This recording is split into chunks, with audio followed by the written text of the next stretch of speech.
I have a quick announcement. Ignore this part if you're on YouTube. If you've been listening on the podcast side, I hope you've been enjoying the last 2 weeks of extra episodes. Unfortunately, that was a temporary thing, and we're going back to our normal, once-a-week schedule. That is 7 a.m. every Wednesday. If you're enjoying the show on YouTube, nothing's gonna change. Skinwalkers and Bigfoots in the western version of The Grudge apparently all occupy today's terrifying episode. Welcome back to Unexplained Encounters. I'm your host, Darkness Prevails, and you should be following me on X, @DarkPrevails. Today's episode features scary things encountered at state parks, one of our favorite settings for terrifying stories. If you want me to narrate your story of the unexplained, send it to me at darkstories.org. If you enjoy what we do, support us by following and reviewing the show on Spotify and Apple Podcasts, or your favorite podcast app. And consider pre-ordering my upcoming new book, Creepy Campfire Stories, which, honestly, would be a perfect book for you to enjoy when you go camping at a state park. It releases July 8th, 2025, on Amazon or your favorite bookstore. Search for it on Amazon, or click the link in the description. Thank you. Now, let's begin. The Boarskin-walker of Tishomongo. From Trav. When I was 11 years old, my aunt and uncle invited me to join them and my cousins on a camping trip to Tishomongo State Park in Mississippi. It was the summer of 1997, and I was pretty psyched about it. My parents both worked full-time, so getting to go on an actual vacation for a change was a big deal for me. My cousins were Elliot, 13 years old, Phoebe, who was 15, and Liam, who was 8. They were all packed into their family RV when they picked me up that Friday morning. I noticed right away something was up with Elliot.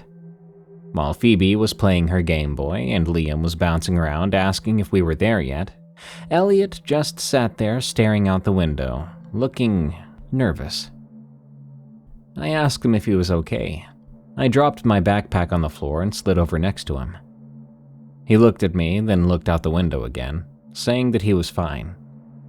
My uncle started driving, and my aunt turned around from the passenger seat. "We should get to Tishomongo in about 3 hours, everybody.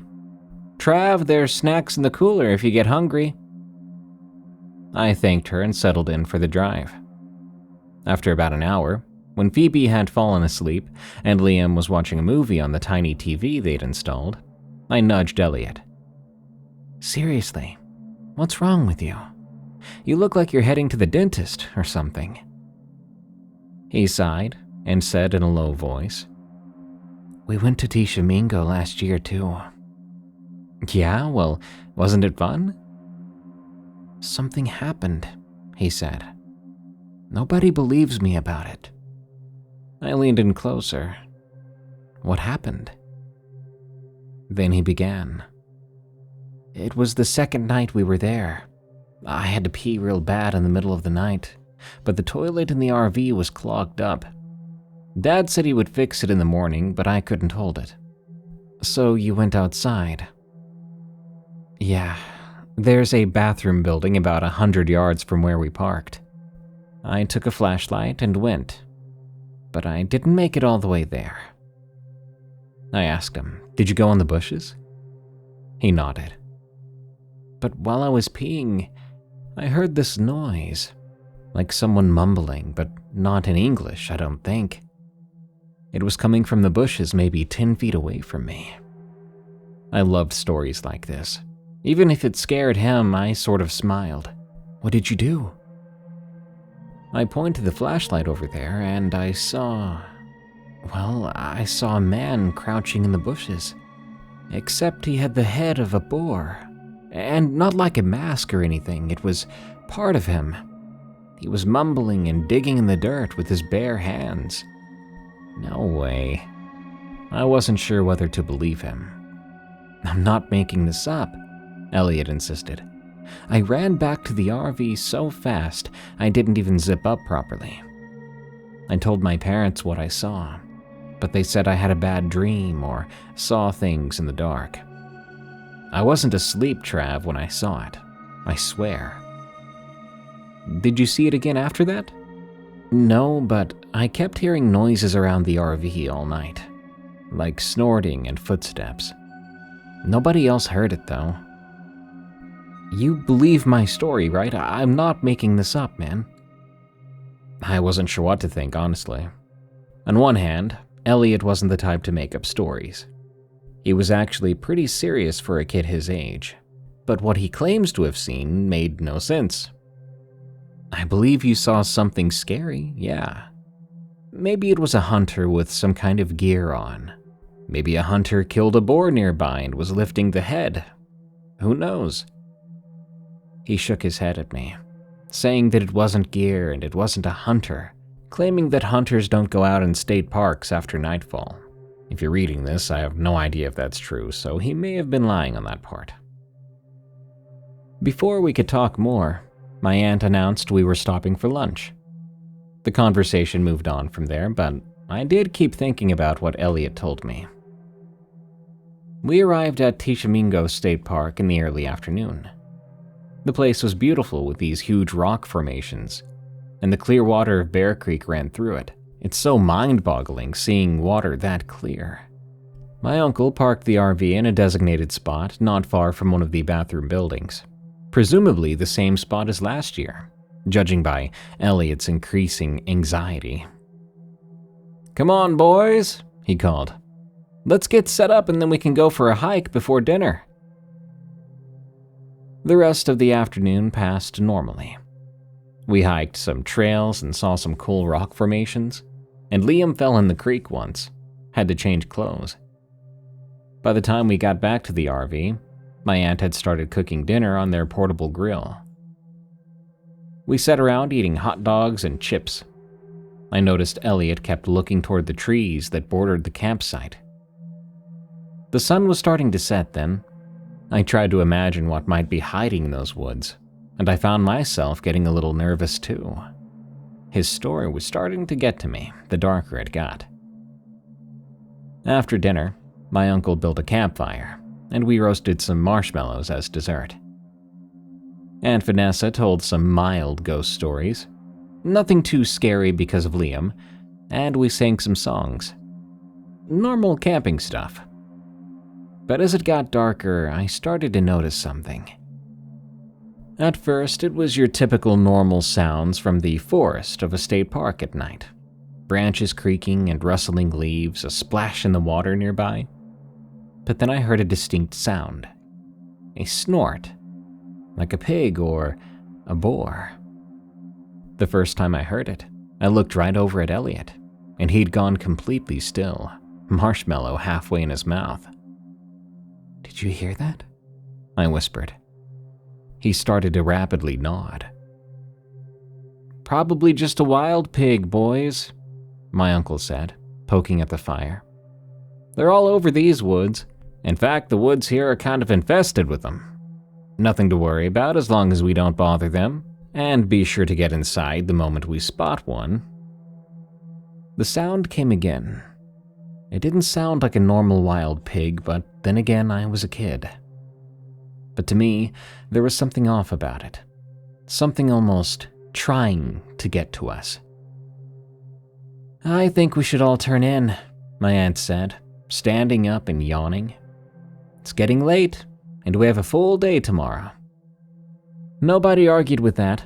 Most of us were just tired of getting eaten alive by bugs, I'm sure.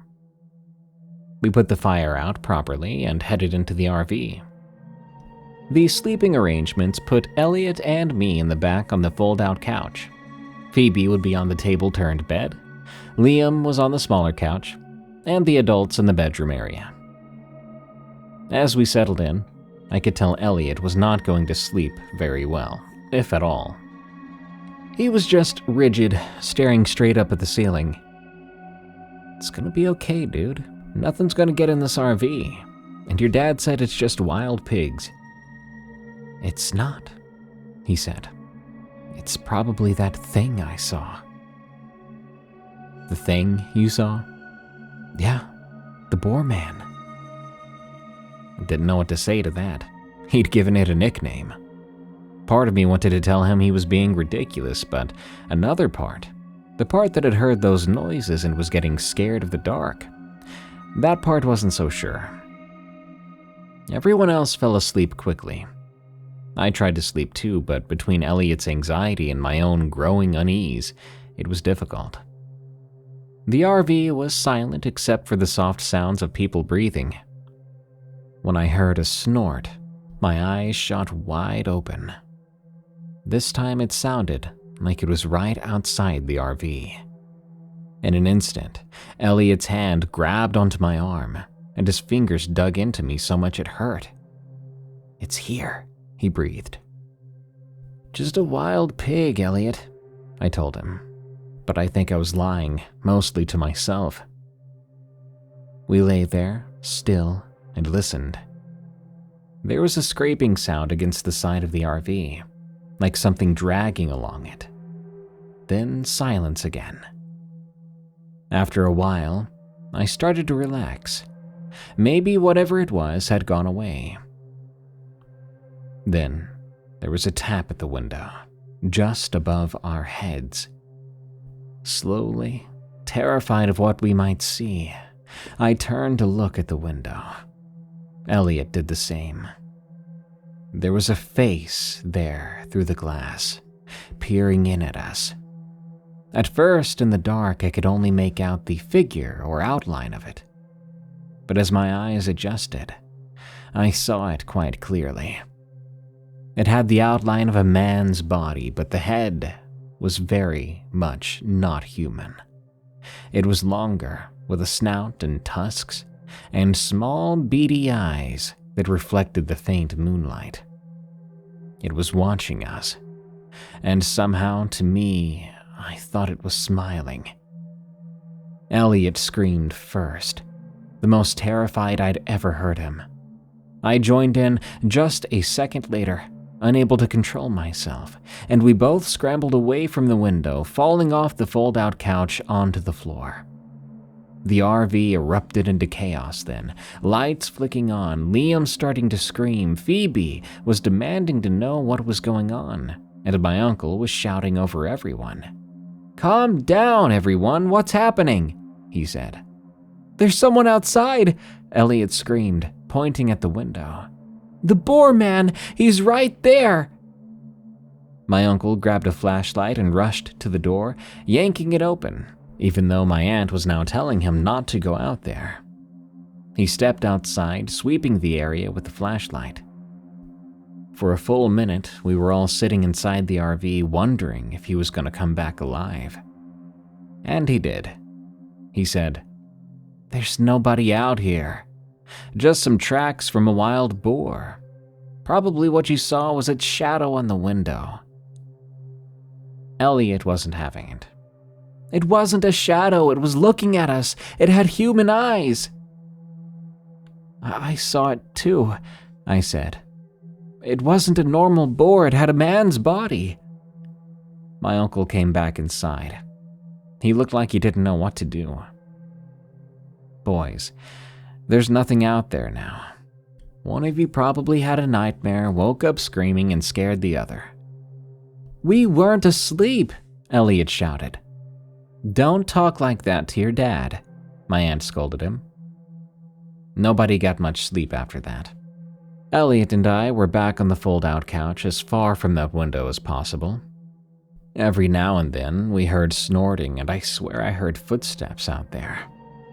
But nobody went out to check again. Come morning, my uncle found more tracks around the RV. "Definitely from a wild boar," he said. But there were also other things.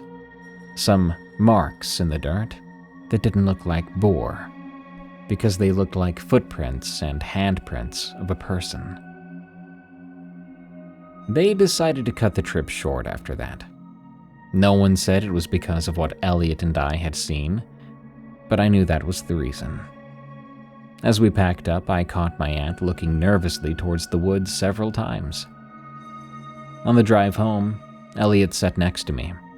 We were both so exhausted from not sleeping. "Do you believe me now?" he whispered. I said yeah. What do you think it is, or was? He shrugged. Dad says there's old stories about the Choctaw tribes that lived here, about shapeshifters or skinwalkers. But he says those are always just stories. I thought about the face at that window. Not animal and not human, but something in between. Maybe those old stories are more than stories.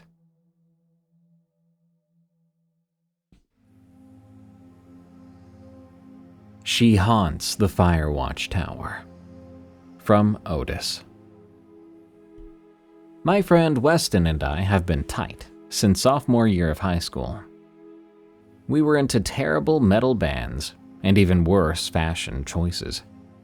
But our friendship stuck through college and into our mid-20s. By the time this story occurred, I was 24 years old.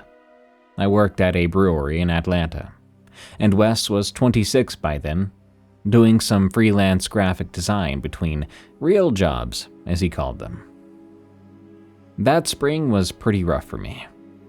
My girlfriend of 3 years had moved out in February, leaving me with an apartment that I could barely afford, and that kind of emptiness you get that makes you rethink your life choices. Work wasn't getting better either. My hours were horrific, and the customers were so demanding and annoying. My manager seemed determined to criticize everything I did. One day, Wes told me he wanted to go on a weekend hiking trip. I agreed immediately. It would be my chance to reset. Now, neither of us were outdoorsy guys. We grew up in Marietta subdivisions where nature meant the strip of trees between housing developments. But that was part of the appeal. This would be something completely different and new. We would be in nature, where our cell phones likely wouldn't work too well.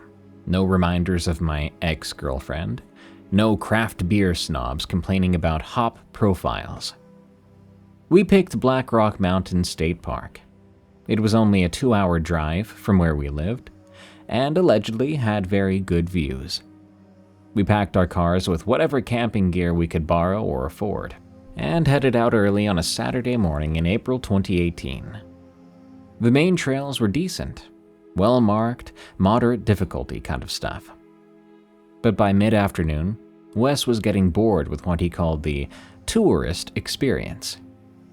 "Check out this game trail," he said, pointing to a barely visible path veering off into denser forest. "Want to see where it goes?" I know I should have told him no, but the whole point was to do something different, right? After about 40 minutes of pushing through brush and climbing over fallen trees, we made it to a small clearing. And in that clearing, we found this old fire tower, probably from the 50s or 60s from the look of it. It stood about 60 feet tall. It was a mix of metal and wood, listing slightly to one side. The thing was practically screaming, "Do not climb me." There was even a faded sign that said something along those lines. "Holy crap, it's perfect," Wes said. "We have to camp in there tonight." "Is that even safe?" I asked. "Probably not, but imagine the sunrise view. And I haven't seen anyone post this one on Instagram yet. It's authentic." It took us about 20 minutes to climb those switchback stairs, testing each step before putting our full weight on it. The whole building swayed slightly in the wind. At the top was an observation platform, maybe 15 feet square, with a small enclosed cabin that was missing its door and half its windows. We set up our sleeping bags on the open platform, rather than in the cabin, which was filled with beer cans and graffiti. Clearly, we weren't the first to ignore the warning sign. But Wes was right about one thing. The view was perfect. Miles of blue-green mountains rolling away in every direction. We broke out the whiskey we'd brought and talked about things as the sun went down. Just cozy conversation about nothing important, stuff I don't recall at the moment. It felt good to be away from everything. Then we got to some conversation that I do recall. "You know, there are stories about this tower," Wes said. He then explained that some guy at the gear store had mentioned it, said that's why they closed this building off. "What kind of stories exactly?" I asked. "Ghost stories. About some park worker who killed himself up here in the 70s, and a little girl that got lost in the woods and died out here. It's different apparently, depending on who tells it." I told him there's always ghost stories about places like this. And he said, yeah, it's probably all bullcrap. He took a swig of the whiskey and said, "If we get murdered by ghosts tonight, at least we'll die with a good view." By midnight, we were both properly drunk and exhausted from the hike. We crawled into our sleeping bags under a sky packed with more stars than I'd ever seen. The tower creaked and shifted a bit in the wind, but I was too tired to care. Actually, it was kind of peaceful, to be honest. I woke up suddenly sometime later. I have no idea what time it was then. And instantly, I had that unmistakable feeling of being watched. When I opened my eyes, I nearly peed myself right then. A small girl was standing over me, maybe only 2 feet from my face. She looked to be 7 or 8 years old, and she wore an old-fashioned dress with a pattern I couldn't make out from the dark. Her hair was wet, clinging to her pale face in clumps. She was just staring, not moving, not making any noise. I blinked hard, telling myself in my head, I'm either dreaming or I'm drunk. When I opened my eyes again, she was gone.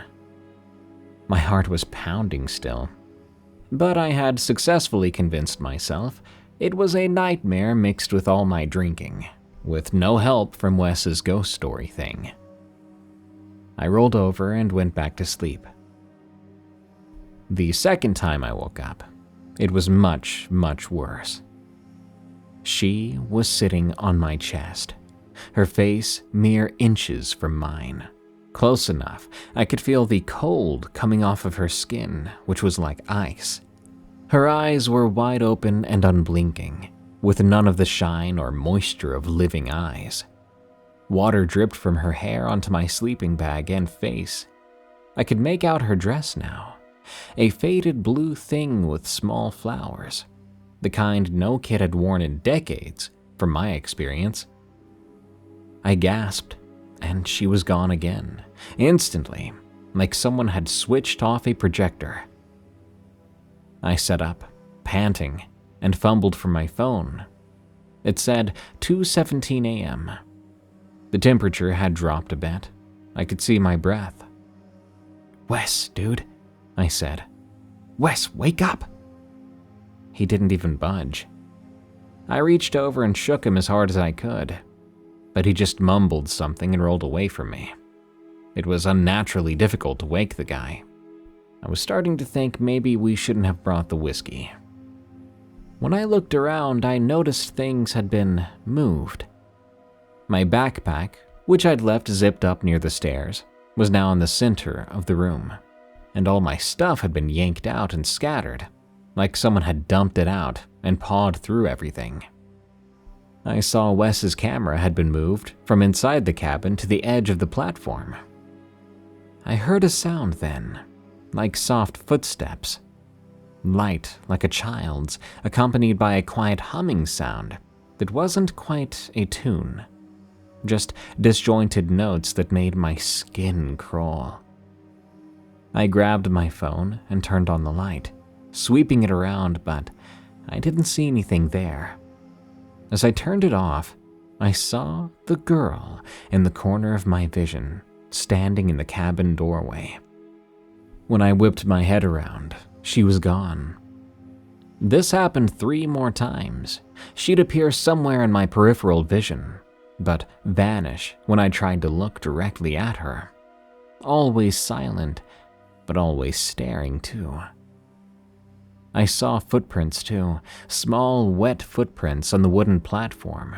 They circled around our sleeping bags, sometimes stopping right next to my head or Wes's feet. By now, I was so horrified.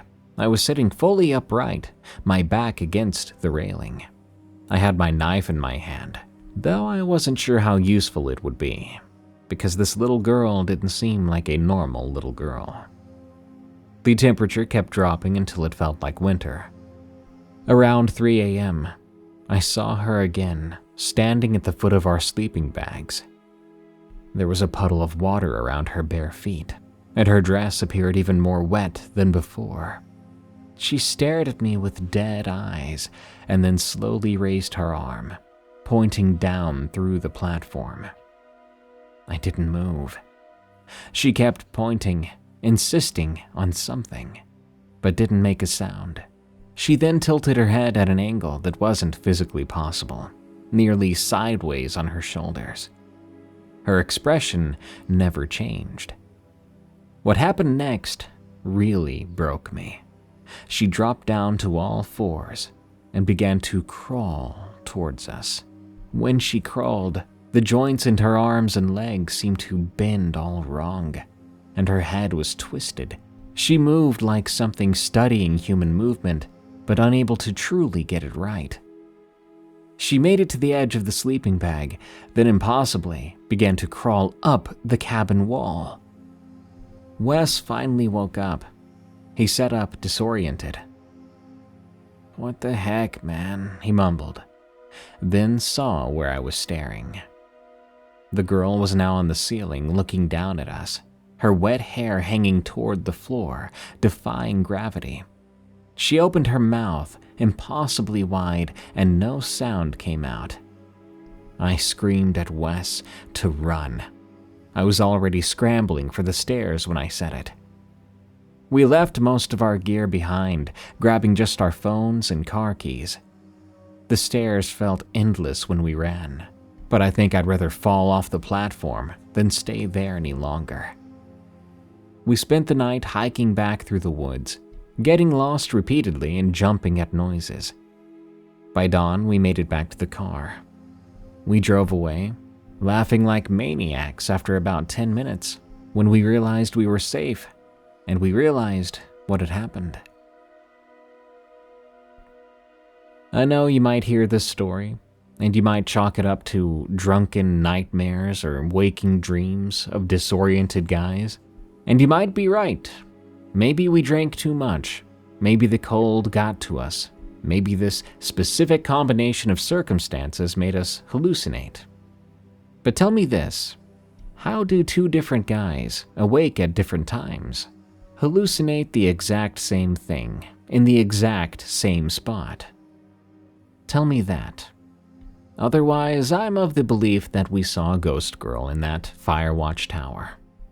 If you happen to find an abandoned Firewatch tower in Black Rock Mountain State Park, leave it alone or prepare for the night of your life. Skinwalker at Navajo State Park.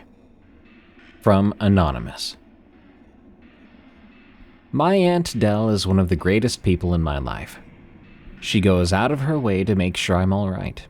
And when my dog died not too long ago, she insisted on taking a trip with me to Navajo State Park to, in her words, reconnect with the land, with who I am. I know a lot of folks hearing this story might think, over the death of a dog, you need to reconnect. But man's best friend is called man's best friend for a reason. My dog Jasper was everything to me. He had been for nearly 20 years. Poor thing died of old age, and that was the day I'd always been dreading, but it happened.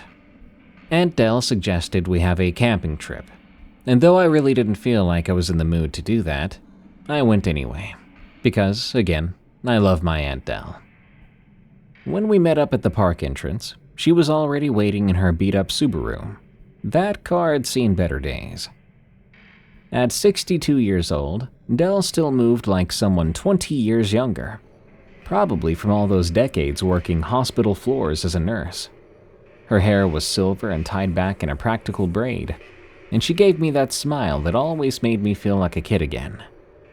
"Glad you made it," she said. She hugged me and she smelled like cedar and sage, which wasn't unusual for Dell. She was big on the old ways, as she called it. It was late September at the time, just starting to get chilly in the evenings, but still pleasant during the day. Dell drove us past all the normal camping spots where families were setting up their tents and RVs. We kept going down increasingly narrow dirt roads until the crowds disappeared completely. "So, where are we going exactly?" I asked. "Somewhere quiet. Somewhere special." I didn't question it. Dell had been coming to these parts her whole life. Our family, on my father's side, has roots in the area going back generations. I've always been more of a city person myself. Apartment in Denver and an office job. But Dell kept the connection strong. We had to hike the last half mile to reach our camping spot. It overlooked a narrow inlet of the reservoir, surrounded by pine trees and juniper trees on 3 sides, with this amazing rock formation that blocked the wind. As we set up camp, I noticed Dell doing her thing, placing small bundles of sage and cedar at specific points around the campsite. I'd seen her do this before on the few camping trips we'd taken together when I was younger. "Still keeping the bad spirits away?" I teased. She smiled at me and said, "Some habits are worth keeping." I helped gather firewood while Dell unpacked our food. It felt good to be outside, away from my empty apartment where Jasper's bed still sat in the corner, because I couldn't bring myself to move it yet. I was about 50 yards from camp. I was loaded up with branches when I realized something was wrong. I then saw this coyote standing watch between 2 pine trees. Now, I've seen coyotes before. They're all over Colorado. But this one made the hairs on my neck stand straight up. It was perfectly still, too still, and its eyes just weren't right. They seemed almost forward-facing like a person's. I did what you're supposed to do with wildlife. I made myself look big, standing on my toes, raising my load of branches above my head as far as I could go, and I yelled. The coyote, however, didn't move a muscle, except for tilting its head slightly, like it was curious. I then threw a stick towards it, not to hit it, but to scare it off. The coyote then opened its mouth. I thought it was going to growl or snarl, but it did something that was more akin to a smile. Then it turned and walked into the trees with a weird, stiff walk that didn't look natural. I practically ran back to camp, dropping some sticks along the way. I was wondering if that coyote had some sort of disease that was messing with its head. Dell saw my face and immediately tensed up. "What happened to you?" she asked. I explained the weird-acting coyote, how I couldn't scare it off no matter what I did. Dell's demeanor changed. Without a word, she went to her backpack and pulled out this small pouch. She walked to the edge of our campsite in the direction I'd come from, sprinkling what looked like cornmeal in a line on the ground. I asked her what she was doing. "Just taking precautions," she said. "My grandmother taught me this. Your father knew about these things too." Something in her tone kept me from asking more questions. We finished setting up camp, mostly in silence as the sun sank behind the mountains. Eventually I asked her, "Are you going to tell me what you're thinking about? What you think is going on? The way you reacted with the cornmeal and the coyote?" Dell stared into the fire, then explained, "This place is special to our family, but it requires respect." I asked her what she meant. "The border between the reservation and the park is just a line on a map. The land doesn't know those boundaries. Neither do the things that live here." "Like what things?" "Like things that we should not disturb. Stay close tonight, no matter what you hear or what you see." We then began to talk about safer subjects after that. My job, her garden, family gossip. Normal conversation that still somehow felt like we were dancing around something important. Every now and then I'd catch Dell glancing toward the tree line, but I couldn't tell what her expression meant. Was she concerned or serious or afraid? It was just after midnight when I felt that strange sensation again, of being watched, of wrongness.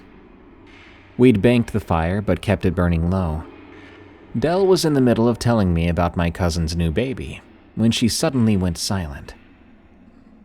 "Shh, do you hear that?" she whispered.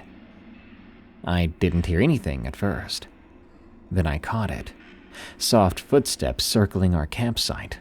Too rhythmic to be an animal. Too light to be a person. "Someone's out there," I said. I reached for my phone to turn on the light, but Dell grabbed my wrist suddenly. "No," she said. She sounded so intense. "Not someone. Remember what I said. Stay close and don't answer if it calls you." If what calls? Before I could finish, a voice came from the darkness beyond our fire. "Imani, is that you?" It was my voice, or rather, a terrible attempt at recreating it. It even had my slight Denver accent, the way I pronounced certain words. "What the heck?" Dell's hand clamped over my mouth then. "Don't respond," she hissed at me. "It's not real." The footsteps circled again. Our fire was dimming now, even though there was no wind or rain. "Dell, I need help. I'm lost." That voice that was meant to be mine came again. There was a note of panic under it that made my stomach twist. I watched as Dell reached into her pocket and pulled out what looked like gray powder. Cedar ash, I realized, as she began to reinforce the perimeter she created earlier. "It's just tricks. Do not listen to it," she murmured to me. "Imani, girl, where are you?" This time it sounded like a close attempt at my father's voice, but my dad had been gone for over a decade. I was starting to cry then. "How's it doing that?" I asked. "It learns," Dell said. "It listens and it learns. That's what it does." Something moved at the edge of the firelight. A figure, almost shaped like a human, but wrong. It wore what looked like a coyote skin draped over its shoulders. The animal's head formed a hood that partially obscured its face. "I miss you so much." When it talked this time, I didn't see its mouth move. Dell began to chant quietly, words in Diné Bizad that I remembered hearing as a child, but couldn't translate. She gripped my hand tightly in hers. The figure took a step forward, but stopped abruptly at the line of ash Dell had spread. It tilted its head at an impossible angle. "You know who I am," it said, its voice shifting between my father's and something older and raspier. "You belong here with me." "No," Dell said firmly. "She doesn't. Neither did her father." The thing hissed, a sound no human throat could make. The coyote skin seemed to ripple and shift on its own. "Come to me, Imani. Just a few steps," it said, in a voice that was now a disturbing blend of my father's and my own. I could not look away from it. Something about it just pulled at me. Terrifying, yet somehow magnetic. Dell squeezed my hand hard enough to hurt. "Don't look in its eyes," she warned. The thing began to circle our camp, and it did so, seemingly all night. Sometimes silent, other times calling with voices it should not have known. It even tried my boss's voice, my mother's, then Jasper's bark. Near dawn, when the stars were starting to fade, I think it got desperate. Its mimicry became broken, sentences starting in one voice and ending in another, words running together in ways that made no sense. The coyote skin seemed to merge with whatever was beneath it, features shifting between animal and human. Eventually, you will come, like your father almost did. Your dog did. You will too. And then it was gone, disappearing into the dark between the trees. We didn't speak until the sun came up fully. Del methodically closed our campsite with prayers and offerings, a lot of stuff I vaguely remembered from my childhood. My hands would not stop shaking as we packed up. That's why we came here, isn't it? You wanted me to see it. Del looked exhausted. Well, your father encountered it when he was about your age. It marked him somehow. When Jasper died and you started having those dreams, I knew it was reaching for you too. What was it? I couldn't bring myself to use the name I was thinking about. Something that wants what it can't have. Our form, our voices, and our lives. It helps to see it for what it really is. Names have power, so we do not speak its name here. When we checked out at the ranger station, the ranger asked if we had a good time. Heard any coyotes? He asked casually. Been a lot of activity with them lately. Nope, Del answered calmly. All quiet. On the drive back to Denver, I asked Del to teach me the prayers she'd used, the protections. For the first time in years, I felt a connection to the traditions I dismissed growing up. Some knowledge stays in the blood, Del said, even when we try to forget about it. That night in my apartment, I smudged every room with the sage Del had given me. I hung a small pouch of protective herbs by my bed, and when I heard something scratching at my window just before dawn, something that whined with a voice that sounded like Jasper's, I spoke the words Del had taught me, and I did not look outside until after the sun rose.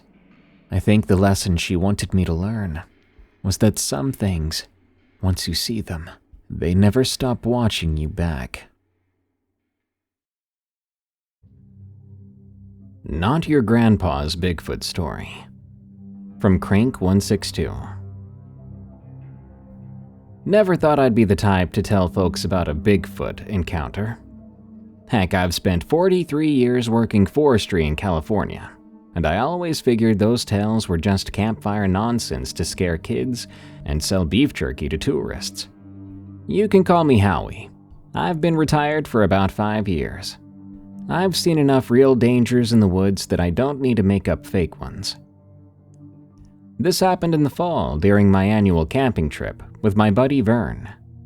We've been doing these trips since 1978, back when our kids were little and we both needed breaks from diapers and daycare. We're both widowers now. My Elaine, God rest her soul, passed away in 2015, and his wife went in 2019. These trips nowadays mean even more to us. Vern was a history teacher before he retired. Smart as they come, but with no filter whatsoever. He's 3 years older than me and reminds me of it whenever his memory works better than mine, which is more often than I'd like to admit. When we pulled into the gravel parking area at the trailhead, Vern asked if this was the spot my grandson had spoken of. I looked at the sign nearby and told him, "That's what Ryan said. Claims it's great fishing here. Nobody knows about it either." "Huh, probably a reason nobody knows about it," Vern said, but he was grinning. For a guy with a bum hip, he was already pulling his pack from the truck. The hike in wasn't so bad, but 1.5 miles on a trail that got progressively narrower. We found a decent clearing about 50 yards from a small stream. A great spot to set up the old tent we've been using since Bush was president. The first one, actually. Vern said it wasn't too shabby, and even complimented my grandson on the good idea for once, according to him. I laughed at that. Even a broken clock, huh? Let's get some lines in the water before it gets dark. We caught 3 decent-sized trout that first afternoon. Plenty for dinner, but nothing to write home about. We cleaned them up by the stream and had them fried up with some potatoes, cracking open a couple of beers. This was something we'd done 100 times before by now. My bones say rain tomorrow, Vern said. Your bones always say rain. Sometimes they're even right about it. We laughed. We turned in around 9, and that's when I noticed something odd. How quiet the forest was. Usually in a place like this, you get frogs and bugs and owls and all the night critters making racket. But there was nothing all of a sudden. I whispered to Vern, asking if he was hearing that, and he mumbled back that he didn't hear a thing. Exactly, I said to him. But we were exhausted by then, and after a few minutes of that silence, we both drifted off. There was a light drizzle in the morning, just enough to make everything damp. I got up first, as usually was the case, and I went to get our food bag from where we'd hung it between 2 trees. And then I saw them. Footprints, big ones, around our campsite. Vern, come take a look at this, I called to him. He hobbled over, still zipping up his jacket. What is that, bear tracks? That's what I thought at first. Take a closer look. The prints were huge, easily 15 inches long. But they weren't bear tracks. The shape didn't match up. There were 5 toes and they were arched like human feet, but twice the size of my boot. Huh, Vern said, which was his way of saying he was completely stumped. He figured someone was messing with us, but I reminded him it was way out in the wilderness in October during a weekday. Not the best time for someone to be pranking a couple of old men. Our food bag had been messed with too. Not torn open, but somehow unhooked from our rope system, set down carefully on a rock nearby. And nothing had been taken, the opposite of what a bear might do. Ryan didn't say anything about hoodlums out here, did he? Vern asked as we made coffee. No, just said it was quiet and good fishing. We spent that morning fishing again. We caught a few more, but I couldn't shake the feeling that someone was with us out here. Round noon, the feeling got so strong, I suggested we just go back to camp. Your arthritis acting up? Vern teased me. No, just, I don't know. I think it'd be best if we headed back. We were about halfway back to camp when I saw something. Between 2 massive redwoods about 70 yards away stood something. I wanted to tell myself it was a weird shadow, even a burned trunk, but then I saw it move. Hey Vern, look between those 2 big trees over there, the ones with the fallen log between them. He squinted. He refuses to wear his glasses when we go camping, the stubborn fool. What is that? A person? He asked. It wasn't. It was too big to be a person. Too broad, too. Standing maybe 8 feet tall, if I had to guess. We stared at the figure for maybe 5 seconds before whatever it was turned and walked off into the thickness of the forest. Definitely weren't no bear, Vern said. Nope, it sure wasn't. We got back to camp and found branches broken about 9 feet up on a nearby tree, snapped downward like something big had pushed past them. Nearby, we found a pile of rocks stacked up. We hadn't left them like that. There were 3 larger rocks in the bottom, 2 in the middle, and 1 on top. Could be other hikers, I guessed. Hikers that are 9 feet tall? Vern shook his head at me. You know what the loggers used to talk about in these parts? Oh, don't start with that nonsense.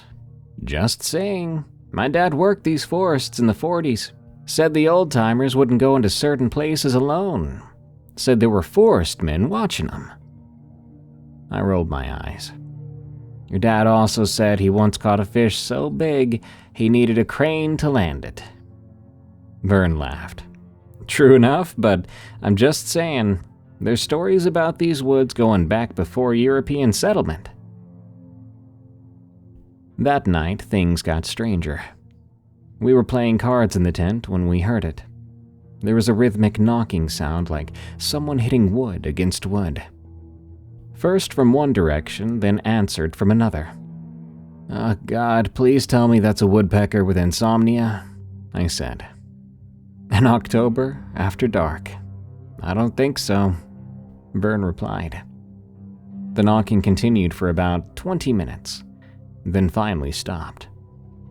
After that, though, was something worse. A deep, rumbling vocalization came from somewhere in the darkness beyond the camp. It lasted maybe 10 seconds. What kind of animal makes that noise? Vern asked.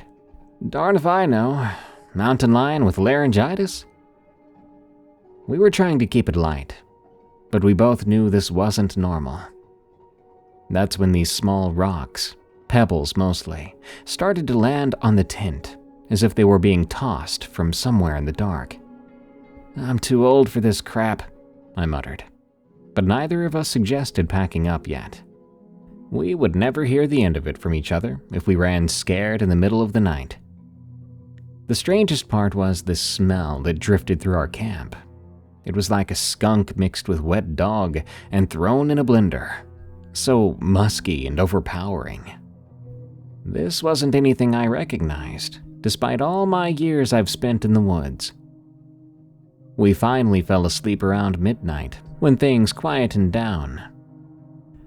But at nearly 3 a.m., both of us sat bolt upright as something brushed against the side of the tent. Something big. The fabric of the tent pushed inward, outlining what looked like a massive hand or a paw. Then the whole side bulged, as if something was leaning against it. We could hear breathing too, deep and heavy breaths that did not sound human. Get the flashlight, Vern whispered. I fumbled for it and clicked it on. Whatever was outside our tent then moved away quickly. We could hear big footsteps retreating. I'm taking a look, Vern said, already unzipping the tent despite his bad hip. Are you crazy? Maybe, but I'm not sleeping another wink wondering what's out there. I followed him out with the light. It was misty, but the moon gave us enough light to see the clearing around the tent. Didn't see much at first, till Vern grabbed my arm and pointed. At the forest's edge, partially hidden by a redwood trunk but clearly visible, stood a figure, and it was enormous, well over 8 feet tall with broad shoulders and a heavy brow.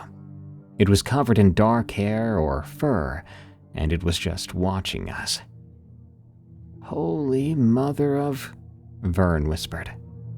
The thing stood there for nearly a minute, not moving and not making a sound. Then it simply turned and walked off into the forest. We heard branches breaking as it moved away, followed by similar sounds from different direction. We realized there may be several of them out there, all moving around together. We stayed up until dawn, sitting back to back in the tent with our flashlights and Vern's old fishing knife. We didn't do much talking, but when we did, it was about practical things. You ever hear anything like this when you were working forestry? Vern asked. Nothing but rumors, really. Guys would come back from remote areas talking about some weird stuff. Tracks and sounds. Most of us figured they were drinking or just pulling our legs. You think anyone's gonna believe this? I snorted. Would you? 2 old farts claiming they saw Bigfoot? I didn't say nothing about Bigfoot, Vern said, but I could hear the smile in his voice. At first light, we checked around the camp. The ground was damp enough to hold some impressions, and there they were. Big old footprints in a semicircle around our tent. exactly like what we'd seen the day before. Different sizes, suggesting at least 3 different critters, whatever they truly were. We also found more of those rock piles. Small structures made of sticks, too. None of it looked random. There were tufts of dark, coarse hair caught on tree bark, about 8 feet up in places, too. We packed up in a hurry, not talking much. By unspoken agreement, we left the remaining fish on a flat rock at the edge of the camp. Seems stupid now, but it felt like the right thing to do. The hike back felt like it took ages. We didn't see anything else, but the feeling of being watched stayed with us until we made it back to the truck. On the drive home, it was Vern that broke the silence.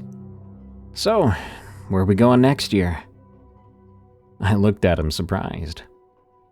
"Already planning the next trip after that?" "Heck yeah," he said. "I've got at least a few more trips in me before I kick it. But maybe somewhere with fewer locals." I laughed at him. "Crater Lake, maybe. I hear they've got good fishing too." "Sounds perfect. Just us old guys and normal-sized wildlife, I hope." This encounter has become one of our family's favorite stories these days. The grandkids love it when I share it with them, and when Vern's around when I start the story, it gets even better. Because truth be told, he's much better at telling these stories than me. Brings a lot of energy to it. And hey, if you're hiking in the old growth section of Redwood State Park, maybe hang your food a little higher than you usually would. And don't be surprised if you get some company. Some very tall company. That last story makes me want an Old Folks Encounter Scary Stuff compilation. Just imagine all the stories your grandmas and grandpas are keeping to themselves because they might be too scary for the grandkids. There's your homework, by the way. Go beg Meemaw and Pawpaw for their ghostiest of stories. Good night. Thanks for tuning in to another episode of Unexplained Encounters. I'm your host, Darkness Prevails, and you can follow me on X at Dark Prevails. If you enjoyed the show, be sure to send me your scary stories of the unknown at darkstories.org. Review and follow the show on Spotify and Apple Podcasts.